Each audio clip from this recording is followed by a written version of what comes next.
Today, we're talking about the mixture of beauty, engineering, and pure excitement. And this is something that excites the inner teenager in me. So stay tuned.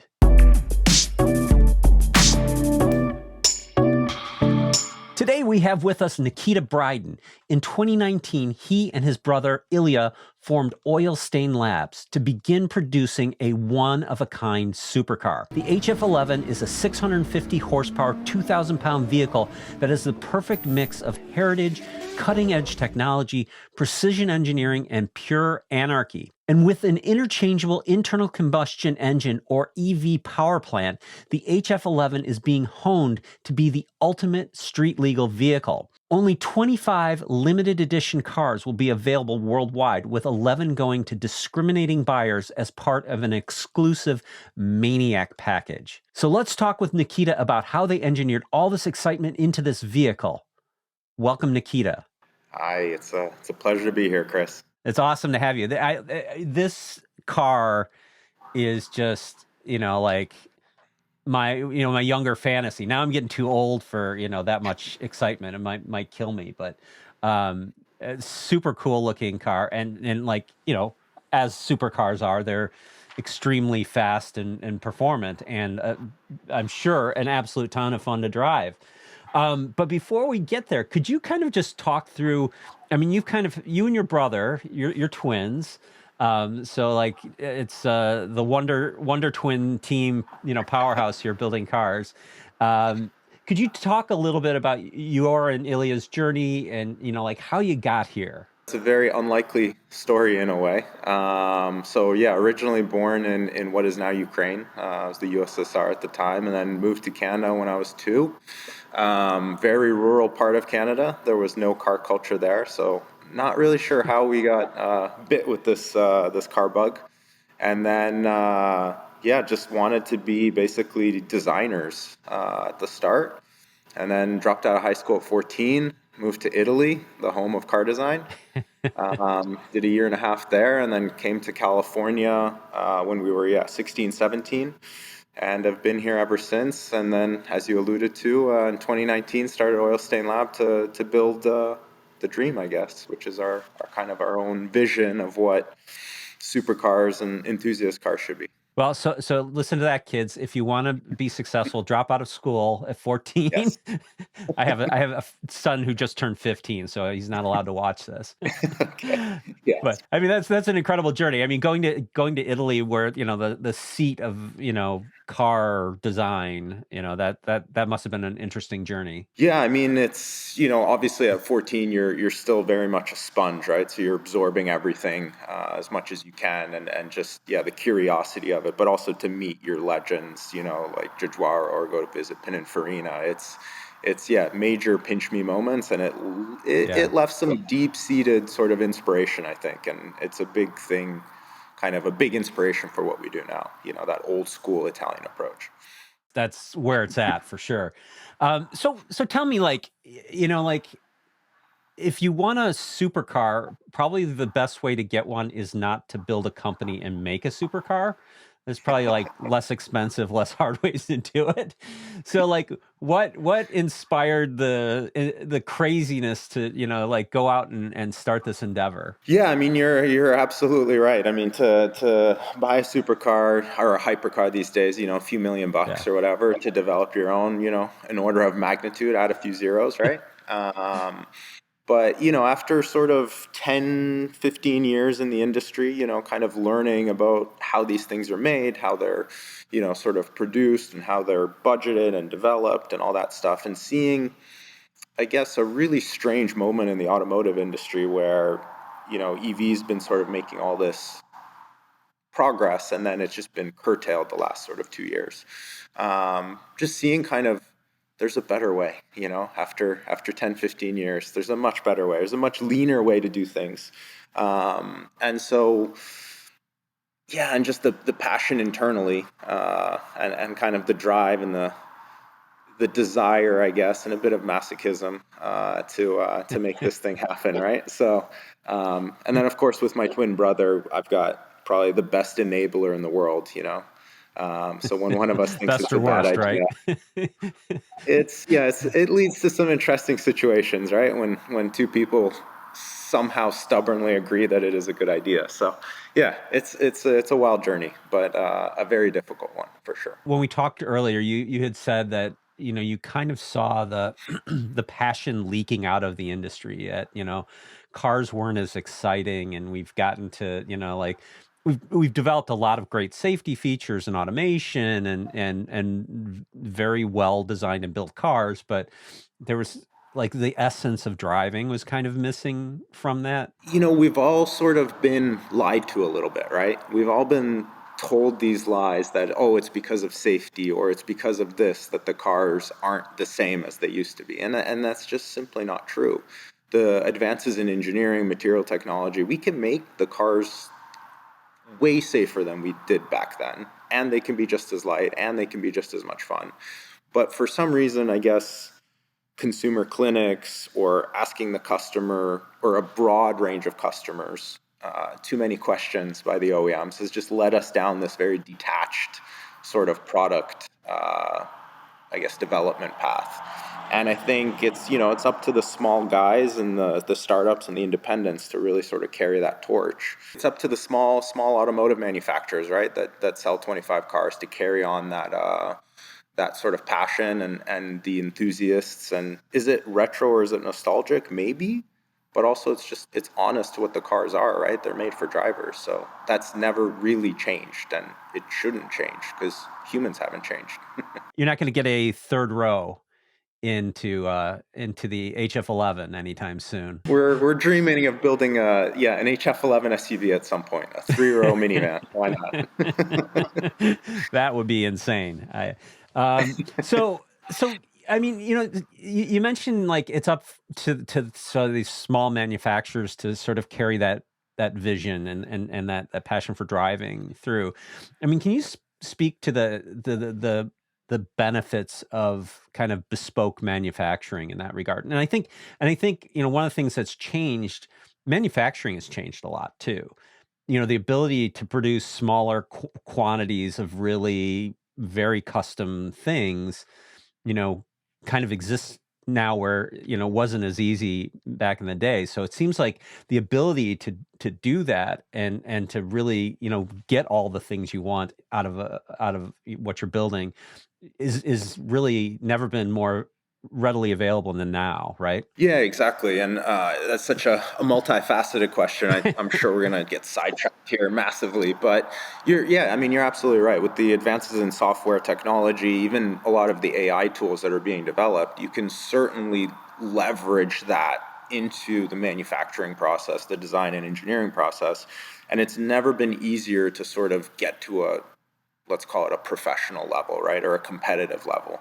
Having said that, cars have never been better engineered than they have been now. And so that level is much, much higher. So it is easy to also make crap product without a really developed team, right? So it's easy to get in trouble, but it's also easy to start doing it. So it's kind of a catch-22 situation.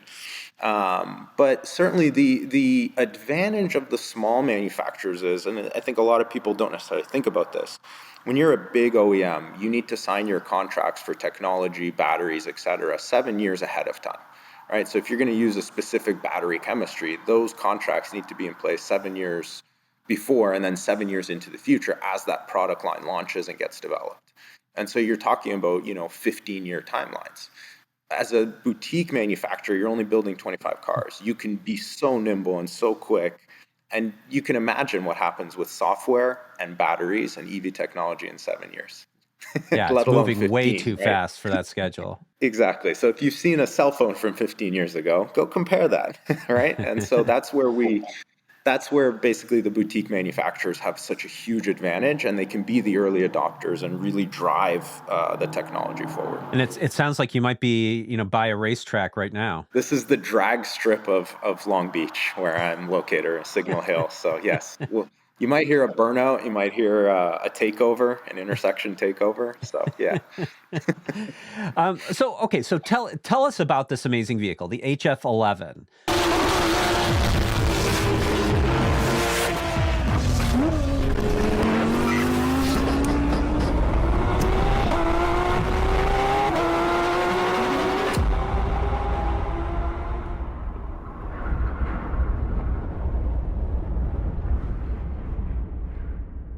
There's just so much into this, but let's sort of start with like what you were going for with regard to, sort of the feel of the vehicle and the aesthetic of the vehicle.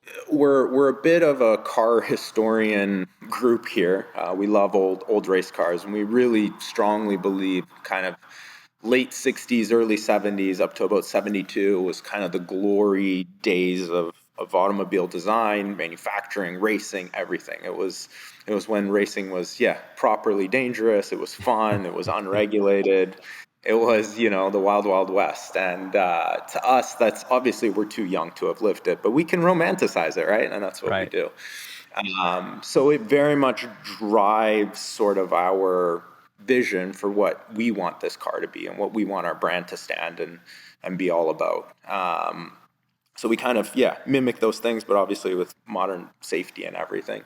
The car itself is very sort of minimalistic from the exterior. Yeah. We've tried to have a very big element of what we call magic.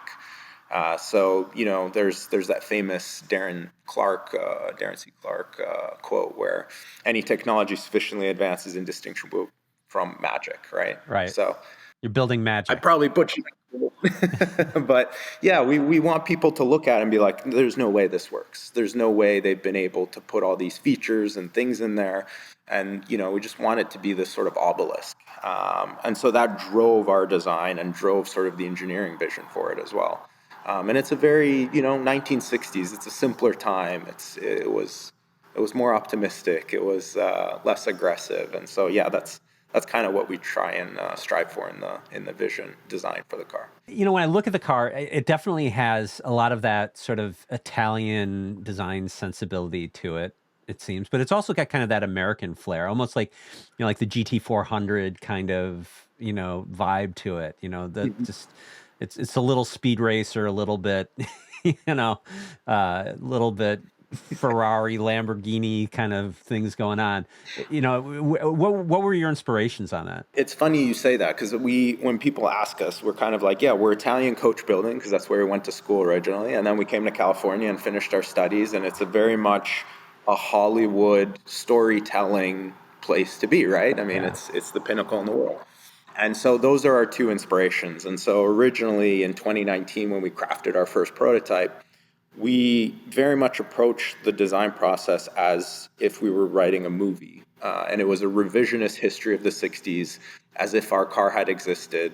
And we created all these fake images and like floated them online, and people were really confused. And it was a really fun, unique way of sort of placing ourselves in the period where we were kind of trying to design for, but also just engaging with people and telling a unique story. So yeah, you absolutely nailed it. It is very much American Hollywood coach building story. Well, it's very cool, and so let's talk about some of the technology that's built in, because I mentioned that this can be like an internal combustion engine or it can be an EV, and my understanding from what you said is like you can have both of those and you can swap them out within like an hour and use either one. There's a lot of really interesting technology you've put into this, and it's a very modular design. And I know that, when we were talking before, you kind of talked about sort of the idea of the forever car. From the very start, again, coming from our car sort of background, OEM background, we realized that basically sustainability, energy, and timelessness is very much driven a lot of times by the powertrain. And we've worked on electric, we've worked on hydrogen, we've worked on flying cars, we worked on combustion cars. And you see there's drawbacks with all of them. Each one's unique and good, but diversification really is a more sustainable path forward for each application. And so, in this segment of car, you can't really sort of tell people we're just going to do electric, right? Because everyone's then thinks that it's a cell phone. And again, to go back to that analogy of like a 15-year-old cell phone, no one wants that, right? Right. And so you get into this world where these cars are seen a bit like a Rolex watch, right? It's like comparing a Rolex watch to an Apple iWatch, right? One's Hmm. digital, one's mechanical. One retains value and probably appreciates over value and has, 100-year history. One is basically a throwaway item every 2 years. Right. And so we understood the limitations of EV because of that. We really wanted to build a platform that could, fad is the wrong word, but society tends to drift towards one technology, then drift towards another technology. And we wanted to create a platform that could adapt with, client whims, also adapt with technology. And so we approached it more architecturally, like your house. If the roof goes bad, you don't just throw away your house. You fix the roof. If the heating system breaks, you don't throw away the house, right? And you don't buy a new house every 2 or 3 years. So we kind of wanted to get rid of this planned obsolescence that's developed into cars now since the 60s. And again, it's a very architectural approach, timeless, and it was a crazy vision to try and make it swappable. It was inspired by Audi in 2000 at Le Mans. They did an entire rear end swap, and I was, I think, 12 or 13. I was watching this on TV, and it left a very memorable moment for me when they just swapped the entire rear end of their car after a crash. And it was like, whoa, that's cool. And they did it in 4 minutes. We're targeting an hour. So, yeah. But still, I mean, that's amazing though. That like you could go from an internal combustion engine to an EV in an hour. Um, that's quite, and without a pit crew, I'm assuming you don't need a whole pit crew to do that, right? Correct. Yeah. I mean, we're aiming to have it basically one person to be able to do it. So we're developing quite a few system components. The most interesting one is probably on the electrical side, right? Because you're running, 800-volt system for the batteries, and how does that integrate then with basically a 12-volt system for combustion?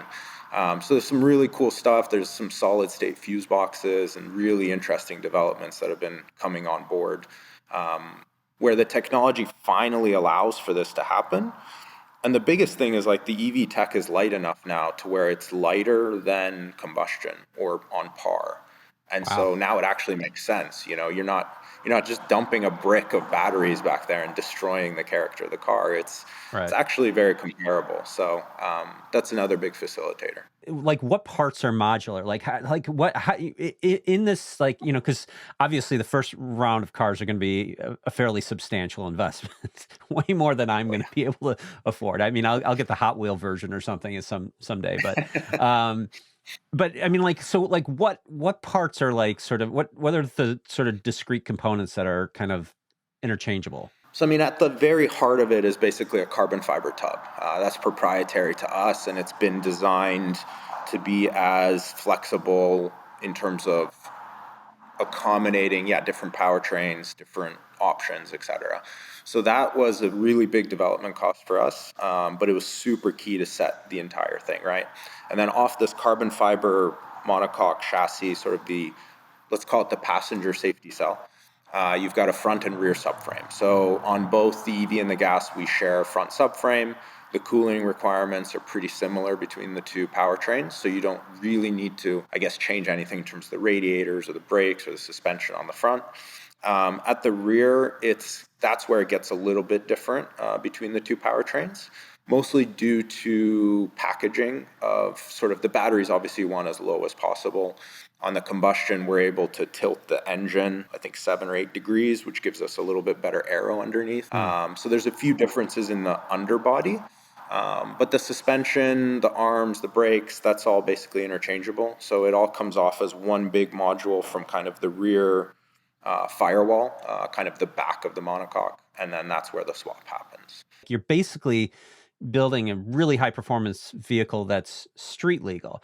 But I've heard through the grapevine that you're thinking about a race car version of this too. Could you talk to that a little bit? Coming out soon will be our track only brand. So it's a development of, again, we're going back in time. We're looking at the 60s, and there was a fantastic brand called Shadow. Last year, we worked really hard to get acquire basically those rights, and we're going to relaunch it. Oh, wow. Shadow was an amazing team. It was founded by a CIA agent, Don Nichols, And, there's all sorts of shadowy conspiracy theories about it being, sort of a subversive government operation, propaganda, and all sorts of stuff. So it's a fantastic, again, story to tell.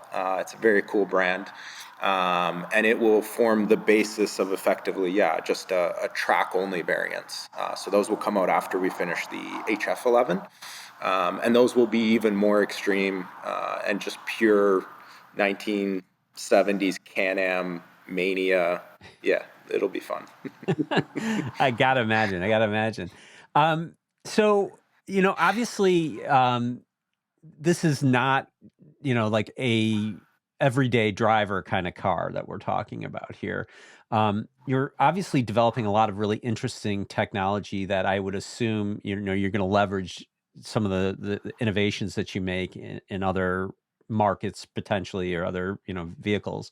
Um, and much like, many other car companies, you're starting with this really, high performance vehicle that's a very, rarefied air kind of purchase. But it's my understanding is you're looking to eventually come down market and make something for the, that I could afford, for example, at some point, hopefully, right? Exactly. It's a very capital intensive sort of thing to start your own car company, and it's very For high sure. risk.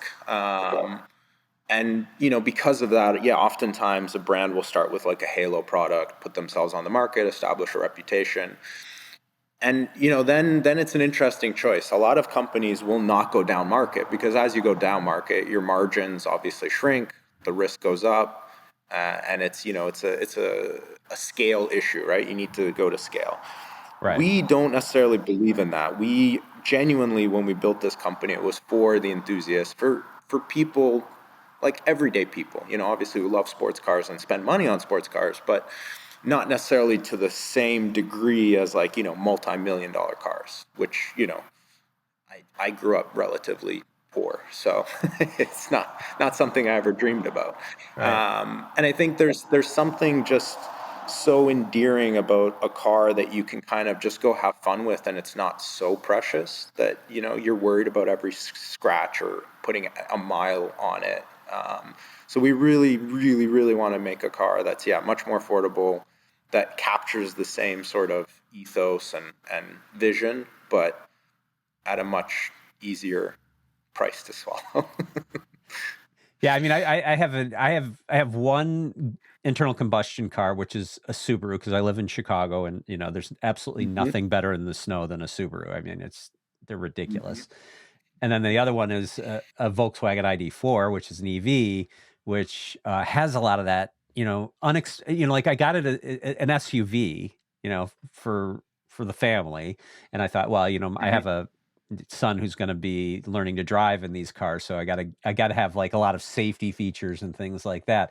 But the Right. unexpected benefit of it was really fun to drive, because it's just like all that torque and acceleration and things like that. My 15-year-old son's like, yeah, this is a car I like, rather than the Subaru. Nice. My daughter loves the Subaru. Yeah. My son loves the VW. So Yeah. It's the new generation, right? EVs, I think, are bringing some of that joy back to it, because I think to get into, an internal combustion engine car um, that's fun, like in a similar way, it's not always easy to get something that's going to function practically in your life, you know. And I think the EVs can kind of bridge that gap nicely. Certainly there's some shortcomings there, but it's an interesting change to the market, I think. Entry level EVs are still like pretty fast, right? Really And so fast, you yeah. do get some fun out of it, as opposed to like, I don't know, when I was learning to drive, it was like an old pickup truck or a Corolla, right? And it was Right. like, it couldn't get out of its own way. It was slow. It was terrible, right? So, yeah. When I was younger, the ultimate car to have was the Shelby Cobra, the 427 Cobra with and I think, and as I recall the specs on it, because as a teenager I obviously memorized all this. Like, I think it was like 0 to 60 in 5.9 seconds or something like that, which at the time was hmm really fast. But my VW ID4 is faster than that now in 0 to Right. 60. It's like five. right? So Yeah, it's like, I yeah, mean, it nowhere nearly as cool as the Shelby Cobra, or are you going to get that rumble and sense of right. crazy ground rush and all that? But it is amazing how things have changed, and what our expectations around performance are too.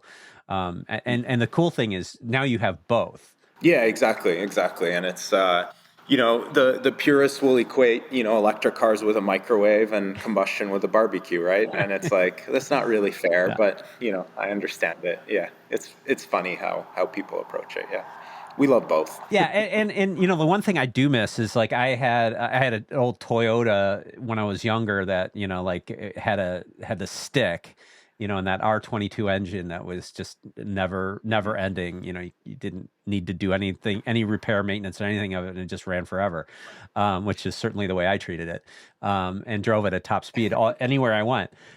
But you know, the one thing I do miss is the gear shift, like the manual transmission. And I know, like, yeah, obviously in a internal combustion engine supercar, it's going to have a manual of some sort, right? I would imagine. Um, and you're going to have that gearbox in there. Can you talk about how that gearbox, works with the EV side of things? With combustion, obviously, we do run a manual. There's a whole cult of people that swear by manual and sort of the driving joy, and I'm one of those. I love Right. driving manual. If I drive an automatic, I just fall asleep. So I'm just so used to it. Even in traffic, I love it. It keeps me awake. Yeah. But yeah, on the electric side, I think there's a number of brands now that are trying to sort of simulate it with computers. And to us, that's just what's the point? We're just making worse products just to have a little nostalgia. So we went full all in, right? So our product is definitely worse than just a single speed auto in an EV. We're going to be a little bit slower because of that, but we do have a very traditional manual gearbox. So it has a real clutch, has real gears. You're shifting a real transmission, which has effect on noise. It has an effect on vibration, right? Because you get the rise in RPM, you get the deacceleration, the engine braking, even the electric. So it's a very unique thing. It hasn't been done in production by anybody, and we really genuinely think that it's gonna kind of transform at least the market segment that we're operating in. So yeah, I'm looking forward to sort of doing the first test drives in it. I haven't driven it yet, but really excited for it. That sounds so much fun. I'd love to have that experience. That sounds super cool. So now, going back to the race car side of it, race Mhm. cars don't have the same kind of gear shifts and manual transmissions that they used to. Now it's it's sort of more like the paddles, and it's a whole different animal there. Like how are you going to do that for like, are you going to race you're going to race probably both the internal combustions and the electric circuits, right? With this new vehicle. Mhm. Unquestionably, EV's faster today in day and age, right? It's impossible to take a Yeah. lap record off of an EV, no doubts. I think for our track day cars, we're going to focus a lot more on the experience of it. These aren't necessarily going to be competitive race cars within a defined rule set. So you're not proving No. anything to anybody by being, half a second faster around a lap. But what you can prove is how much fun you can have and how diverse the experience can be, right? Because no one else can go out in the morning, run combustion, over lunch, have the powertrain swapped, and then go out with EV. Nobody else can do that. And to us and to the clients, I think that's really attractive. And it's very different. It's also going to be a very different driving style because you do have a manual transmission and you have an EV powertrain. So what does that do with regen? How do you go into a corner? Do you actually downshift to increase your regen? And how does that interact with the braking and everything and weight shift? So it's interesting because no one's done it, and to us that's sort of the appeal, and I think it is the appeal to the clients as well. It's really a return to that '60s spirit of like, let's build it, let's try it, a little bit of magic, a little bit of wishful thinking, and let's do it. Yeah, there's something to be said for the magic of happenstance and all of that too. Yeah, happy accidents, right? And we don't know until we know, like, and we don't know what we don't know, and that's the beauty of the journey, I think, and the people that want to be involved with that is, if you're doing something for the first time in the world, like, there's going to be mistakes, but also it's going to be a lot of fun. Speaking about those maniacs, have you already got your 11 mapped out for this first run of people who are subscribed for this? Yeah, I mean, we've got our list of pretty much all the 25 owners. We're working with them slowly. I think, everybody has a wait and see attitude until we have a proper car that they can go and drive and hoon. But certainly there's a ton of interest in the, I guess, our strategy of the agnostic nature of it. And interest has been split actually like 50-50 between EV and gas, which to us was a little Yeah. bit surprising. We thought there would be more gas interest, but yeah, I think everyone's ready for sort of a new take on EV. I will be really interested to see what ends up being more popular. Yeah, I agree. So the first 25 have all already more or less been spoken for. So anybody who's watching who wants to get in on this, you're kind of out of luck at this point. But could you talk about, obviously your next project is this race car version, which I got to imagine is fairly similar to what you've got, maybe taking off some of the street legal features. But then where do you go next? Like, what's the next project after that? Building more of them, or are you going to try to develop a different vehicle? Well, I mean, as a boutique manufacturer, that's going to keep us busy for the next 5 years, let's say. But certainly, we're not resting on our laurels. As you alluded to earlier in the conversation, we've got the more affordable one to develop. So we're kicking that project off already and sort of putting in the financial controls to sort of start developing that. That's really important to us and to, I think, the spirit of the brand, so that we speak to a more diverse client as well. And then there's a few other really, I guess, dream projects that we want to do, and those are basically being in discussion. They're in the same vein of sort of an expensive supercar, but a little bit different approach. So yeah, we can't talk about them yet, but hopefully soon we'll be able to reveal them, and those will be the ones that are like, where as a kid I was like, this is the dream, and it's like, to make that happen would be amazing. So yeah, those are kind of the big overarching goals for us. Well, I would imagine with sort of the modular approach you're taking to things, you could start building, cars that you can kind of design yourself and say, I want this front end and this back end, this power plant, this, interior, and just kind of like, talk about bespoke. It's just like, design your car, it's like, make your custom Nike shoes. Funny, when we started Oilstainlab, that was very much the ethos and the vision for it was to be a coach builder, right? Build these one-off cars. We quickly found out that if you don't have like an existing kind of reputation or product, it's very difficult to sell a one-off thing, right? Like a total lack of trust. And so, yes, we definitely want to get into that, and we've had some conversations with people about doing some crazy one-off stuff. So, but first things first, production car. Yeah. You just have to have that all on the AI line that's assembling these cars, and I put my order in and have my custom designed car in the afternoon. That's what I'm expecting eventually. Yes, AI, for for a price I can afford, right? That's the goal. Yes. I'm probably gonna have to start making a lot more money. But yeah, no, I think this stuff is so wild. I can't wait to see. I mean, like I've seen the renderings and the pictures and all that, and we'll put them out on the video here. But I can't wait to actually see what it looks like, out on the track, flying around and really, eating up the miles there. That's going to be really cool. We're planning to start testing the new car in May, June. So that's our target. And then we're doing testing now with the EV powertrain in an older prototype. So if you're ever in LA, come swing by. I might have to make a trip. There you go.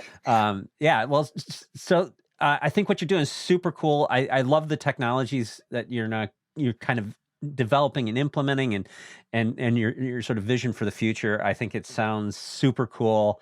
I wish you all the success, and thanks so much for being on, and good luck with everything you're building. Appreciate it. Yeah, it's been a fun chat. Appreciate it, man. Yeah. Thanks for watching. I'd love to hear from you in the comments, and if you could, give us a like.